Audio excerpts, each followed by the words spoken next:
បងអូនអើយចូលឆ្នាំ3ថ្ងៃហាក់ដោយសូបិនសายសប្បាយពេញភូមិពេញផ្លូវពេញចិត្តពេញដីដែរតែពេលនេះដល់ម៉ោងចូលធ្វើការវិញហើយអារម្មណ៍នៅស្រុកតែរាងកាយត្រូវវិលចូលរូទីនវិញបងអូនអើយចូលធ្វើការវិញហើយចិត្តនៅស្រុកស្រែតែជើងមកដល់ក្រុងហើយបងអូនអើយសប្បាយចប់ហើយដាក់ចិត្តដាក់ដៃធ្វើដំណើរទៅមុខទៀតហើយអូនអើយចូលធ្វើការវិញហើយសំលេងសាច់ថ្ងៃម្សិលមិញនៅក្នុងត្រចៀកឡើយ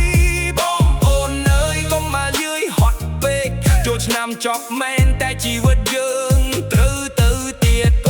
ឆ្នាំ3ថ្ងៃដូចភ្លើងភ្លឺក្នុងបេះដូងទឹកចិត្តឡើងកំដៅដូចភ្លេងបោកគោះក្នុងទ្រូងម្សិលមិញនៅវត្តនៅភូមិនៅផ្ទះជុំគ្នាថ្ងៃនេះកាន់ការបបឡើងភ្លៅវិញរកការងារម្សិលមិញលេងទឹកមកញញឹមសាយជ្រេករាយថ្ងៃនេះមើលនាលេកាអូដល់មកមិនអាចខកខានបានឡើយក្លិនម្ហូបម៉ាក់នៅផ្ទះមើលជាប់ចិត្តមិនទាន់ចេញតែសំលេងអាឡាមព្រឹកនេះវាហៅឲ្យភ្ញាក់វិញម្ដងទៀតខោអាវការងារដាក់ស្លៀកជំនួសអាវលេងពីបរិយាកាសង្ក្រានប្រែទៅជាមុខងារពេញលេងមិត្តភក្តិជួបគ្នាសួរថាអើយហត់ទេខ្ញុំញញឹមតបថាហត់តិចតែចិត្តខ្ញុំនៅតែខ្លាំងដែរសប្បាយបានសប្បាយហើយលេងបានលេងហើយឥឡូវដល់ពេលយើងត្រឡប់មកកាន់ផ្លូវចាស់មិនមែនបាត់សូបិនទេគ្រាន់តែទៅពីជីទៅរកការខិតខំវិញដើម្បីថ្ងៃមុខកាន់តែល្អបងអូនអើយចូលធ្វើការវិញហើយចិត្តនៅស្រុកស្រែតែជើងមកដល់ក្រុងហើយបងអូនអើយសប្បាយចប់ហើយដាក់ចិត្តដាក់ដៃធ្វើដំណើរទៅមុខទៀតហើយអូនអើយចូលធ្វើការវិញហើយសំលេងសាច់ថ្ងៃម្សិលមិញនៅលើក្នុងត្រចៀកឡើ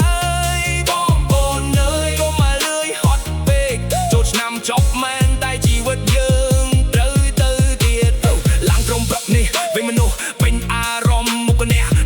ដូចគ្នាគឺមិនតន់ចង់ចេញពីបុណ្យតែជីវិតមិនរងចាំនាឡិកាមិនឈប់ដើរបើសិនយើងឈប់សិនសូបិនក៏ឈប់តាមផ្លូវដែរដូចឆ្នាំឲ្យកម្លាំងចូលការអយាណាព្រឹកនួយក្លែជារីករាយមួយក្លែជាភាគស្របច្បាប់ជីវិតបងអូនអើយកុំថាខ្លួនឯងអបភ្លើងគ្រោះថ្ងៃដែលយើងតស៊ូនោះហើយជាថ្ងៃវ៉ាន់ភ្លើស្នាមញញឹមពីស្រុកកំណាខ្ញុំយកមកទុកក្នុងចិត្តសំលេងហៅពីគ្រួសារខ្ញុំយកមកធ្វើជាកម្លាំងពិតថ្ងៃឈប់សម្រាកចប់តែសេចក្តីស្រឡាញ់មិនចប់ថ្ងៃចូលធ្វើការវិញគឺថ្ងៃចាប់តាមសងជីវិតម្ដងទៀតអើយបងអូនអើយកុំភ្លេចកុំភ្លេចថាយើងសប្បាយដើម្បីមានកម្លាំងថាយើងខិតខំដើម្បីបានសប្បាយថ្ងៃក្រោយទៀតបាត់បង់ថ្ងៃឈប់សម្រាកមិនមែន